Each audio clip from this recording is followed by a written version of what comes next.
신명기 32장 전체는 이 모세의 노래라는 그 부제가 붙습니다. 그리고 하나님께서는 그 노래를 이스라엘 자손들에게 영원히 가르치라 라고 말씀을 하시고 그 하나님의 사랑과 그분의 온전하심을 드러내어 주고 계시다는 것이죠. 하나님의 사랑과 온전함, 사랑과 온전함은 사실 굉장히 붙여넣기는 어색한 단어입니다.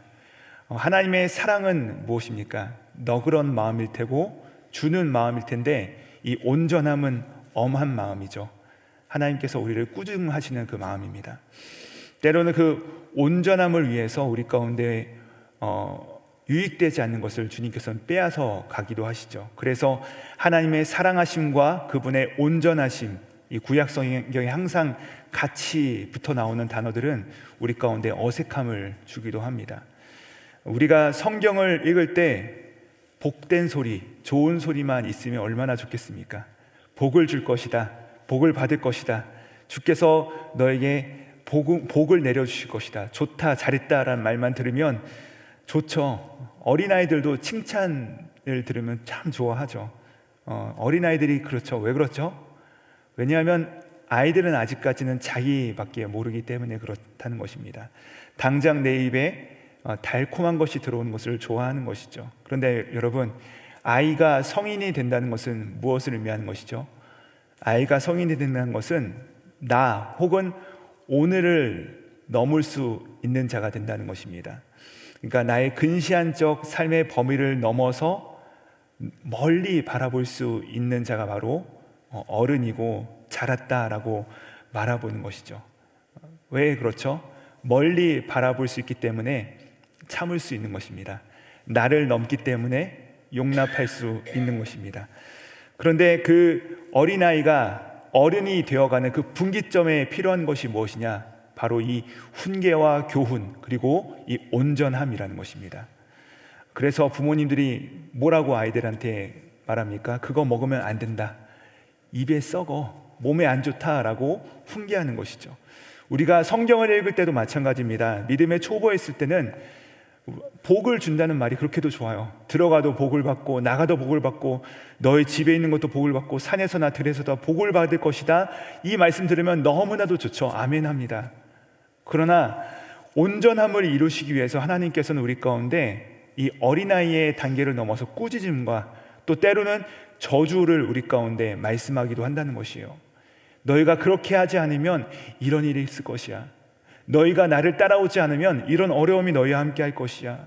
하나님과 동행하지 않으면 원수들이 너희와 동행할 것이야.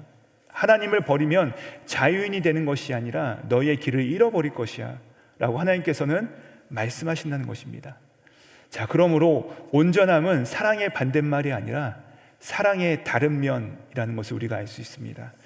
그래서요, 신명기 32장에 보시면요, 모세의 노래 전체가 총 4개의 절로 이루어져 있습니다. 그러니까 1절, 2절, 3절, 4절의 노래로 이루어져 있는데요, 이 첫 번째 1절의 노래는 무엇이냐? 하나님은 이런 분이시다, 하나님은 반석이시다, 하나님은 온전한 분이시다, 하나님은 구원을 베푸시는 분이시다 라고 노래를 합니다. 그리고 2절엔 무슨 노래가 등장하냐면 백성들의 변덕스러움입니다. 하나님께서 이들을 구원하셨지만 이들은 하나님을 버렸다, 구원의 반석을 발로 찼도다 라는 노래가 나옵니다. 3절은 무슨 노래냐면은 이 백성의 변덕스러움을 말미암아 악한 결과들이 그들에게 찾아왔다라는 것입니다. 자, 그리고 나서 오늘 우리가 함께 읽은 본문 말씀에 바로 4절의 내용이 나옵니다. 하나님은 온전하신데 너희의 변덕스러움 가운데 이제는 그 말씀을 듣고 어떤 사람이 되어야 될 것인가에 대한 내용이 오늘 말씀에 나온다는 것이죠. 그 결론이 무엇이냐? 오늘 노래의 결론이 39절 말씀인데, 우리 39절 말씀 다시 한 번 더 읽어보도록 하시겠습니다. 시작. 이제는 나 곧 내가 그인 줄 알라. 나 외에는 신이 없도다. 나는 죽이기도 하며 살리기도 하며 상하기도 하며 낫기도 하나니 내 손에서 능히 빼앗을 자가 없도다. 아멘. 그래서 이 모세의 노래의 핵심이 무엇입니까? 나 곧 내가 하나님인 줄 알라. 이것이 핵심입니다. 하나님의 율법의 목적은 우리로 하여금 하나님이 누군지 알게 하시기 위함인 것입니다. 하나님의 기적의 목적도 마찬가지입니다. 나 곧 내가 너희의 여호와인 줄 알라. 그래서 이 노래가 이렇게 마치는 것이죠. 그래서 이 노래를 가지고서 하나님께서 이스라엘 백성들에게 가르치라 하시죠. 그래서 44절부터 47절까지 내용은 모세와 여기서는 호세아라고 되어 있는데 여호수아를 의미합니다. 이게 발음이 똑같아요. 지난번 우리 사랑하는 담임 목사님께서 이 호세아서 강해를 하실 때 설명하셨죠. 그러니까 호세아, 여호수아, 또 신약의 예수님, 이거 다 똑같은 이름입니다.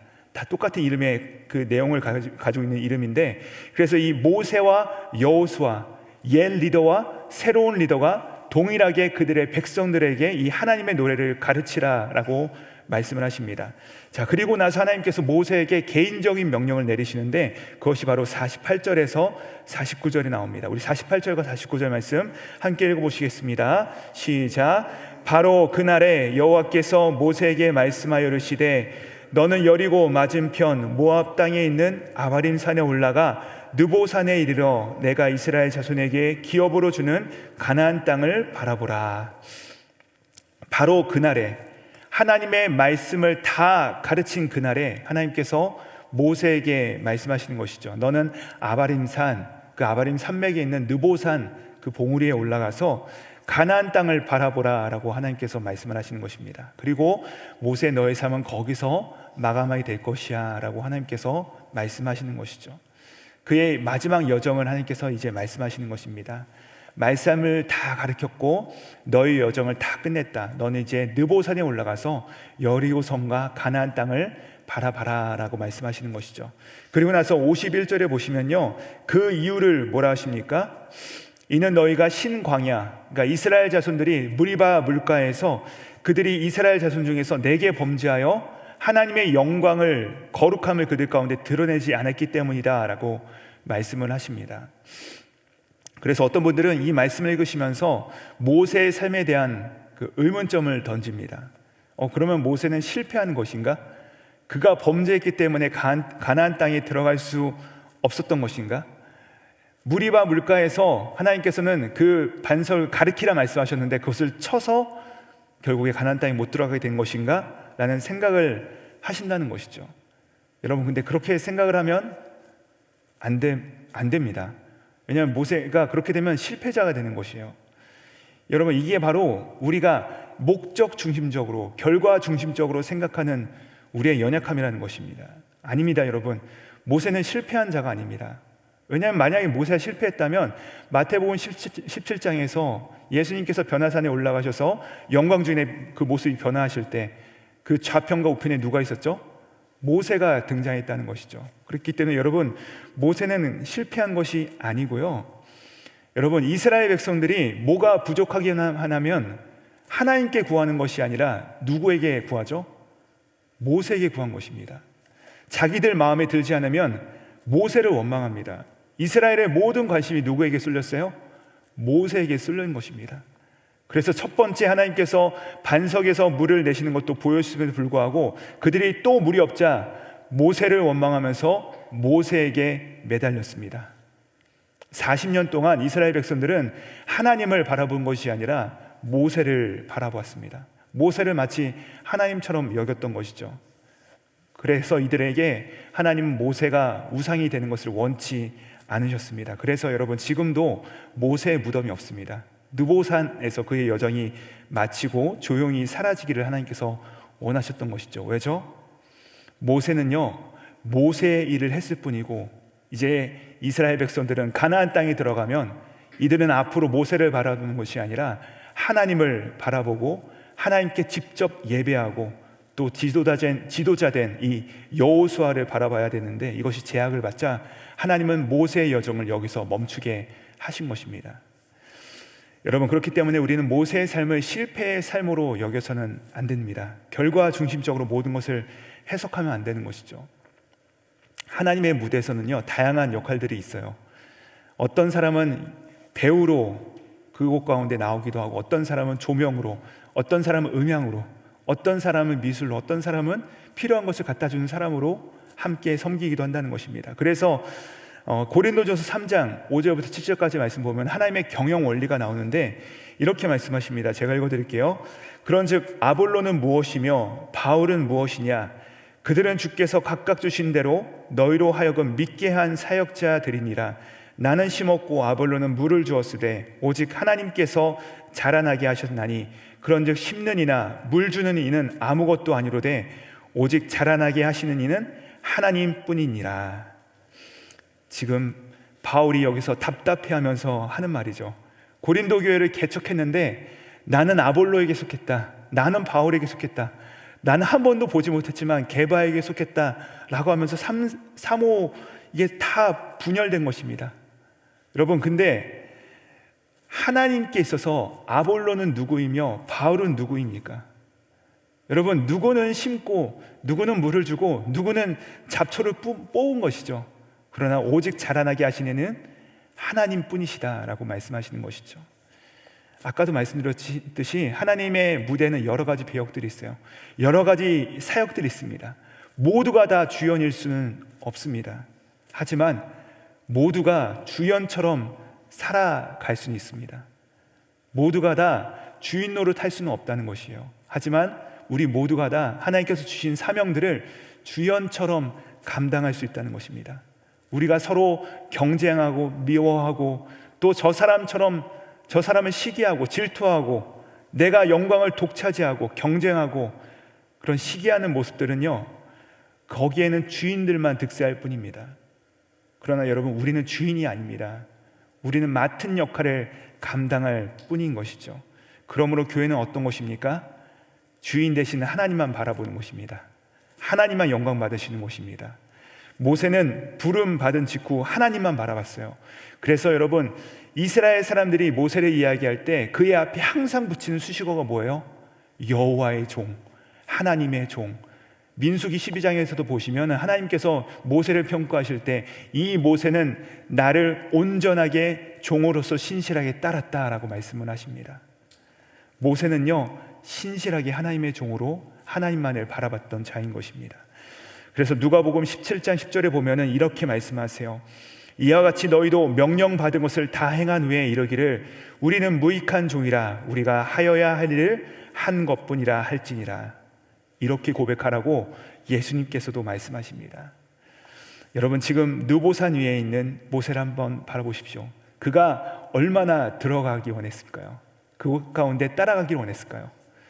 씨도 뿌리고 열매까지 거두면 다 좋죠. 그러나 혹여 나의 때에 나의 계획과 나의 생각과 다르게 진행된다 할지라도 여러분, 안 된들 어떻습니까? 그것이 혹시 막힌들 어떻습니까? 하나님의 노래가 계속 연주되고 있고 내가 비록 그 누보산 위에서 나의 무덤 하나 없이 나의 여정이 맞춰진다 할지라도 이 하나님의 노래의 한 가락을 함께 부를 수만 있는 것만으로도 하나님께서는 우리 가운데 영광 받으시고 그분의 기쁨이 우리 가운데 충만하다는 사실입니다. 여러분, 우리는요, 하나님의 이야기의 한 자락입니다. 내가 주연이 아닙니다. 나는 그분의 노래와 그분의 연주가 이어져 가는데 쓰임받는 자라는 것이에요. 꼭 그것이 내 것이 되지 않아도 나는 하나님의 사랑으로 배부르니, 나는 하나님의 은혜로 충만하니 이 섬김과 이 헌신을 통하여서 생명이 다하는 그날까지 나의 생명을 통하여서 주변의 생명들이 살아나고 우리 가정이 살아가고 또 우리 교회가 살아날 수만 있다면 그 마지막 날에 이 무대의 주인 되시는 주님께서 우리 가운데 나타나셔서 잘하였도다 착하고 충성된 종아라고 우리를 칭찬해 주실 줄 믿습니다. 여러분, 오늘도 이 땅 가운데서 우리 가운데 주신 이 소명을 감당하시고 우리의 생명 되신 주 그분만을 바라보시면서 그분 안에 우리의 소망과 위로를 주시는 그분을 바라보시면서 승리하시는 저와 여러분 되시기를 주님의 이름으로 축복드립니다. 기도하시겠습니다. 하나님 아버지, 우리 모두가 결과의 종이 되지 않도록 도와주시고 나 중심에 매몰되지 않는 사람 되도록 도와주시고 우리의 삶이 오직 여호와의 종이 되어서 무익한 종입니다. 나는 할 것을 했을 뿐입니다. 나는 족합니다. 멀리 바라보는 기쁨을 누리는 하나님의 백성들 다 되게 하여 주시옵소서. 죽었으나 영원히 사는 하나님의 상급을 보여주신 예수 그리스도 이름 받들어 기도드립니다. 아멘.